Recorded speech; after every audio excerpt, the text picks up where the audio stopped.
When spring arrives, so do those dreadful bugs. Here to take us through what to steer clear from is GreenLeaf Pest Control's Daniel Mackie. Good morning. Good morning. We're going to start with ticks. I was just telling you, I feel like we're hearing more and more about Lyme disease and more people getting infected. So not every tick carries Lyme disease, No. right? So fortunately, there's only one species of tick in Canada that carries Lyme disease, and that's called either the black-legged tick or sometimes it's called the deer tick, and that's the only one that carries Lyme or can carry Lyme. So lots of species, but this is the one that we need to be careful with. Okay, so let's say you're out somewhere or you're camping and you see a tick. First of all, is there a place they like to go more so than another on your body? You know, anywhere where the clothing isn't rubbing as much, wherever they can get into a good meal. So if it happens to be behind your leg, sometimes behind your ears, and spots on your back, typically areas that you're not inspecting as much is where they'll go. So it's not very common to have them on your hands. It's typically in the back of your legs. Yeah, and if you're somewhere remote, what do you do if you're not close by to go see a doctor? So early detection is really key.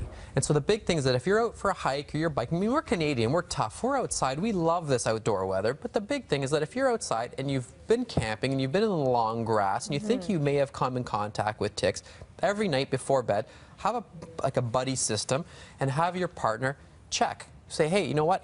We've been outside. You check me, I'll check you. You look, you know, you sort of strip down naked, so that could be fun too. Everyone gets naked. You check for ticks. If there's any ticks that are found on you, then you have to remove them. And how do you remove it properly? So you just a simple set of tweezers, and just almost like you're removing a sliver. You're not yanking it. You're going to grab onto the insect and gently pull it out.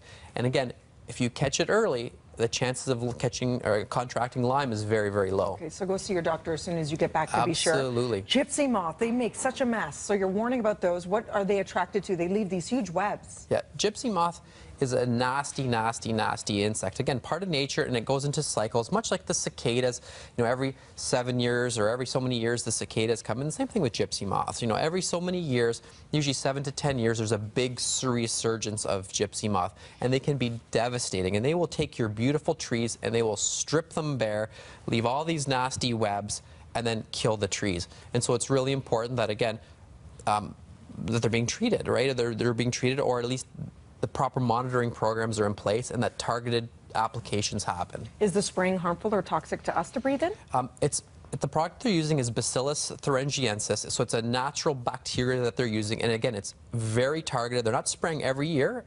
This is going to be a bad year for moths, so they're targeting certain areas where the moth counts are reached a certain threshold.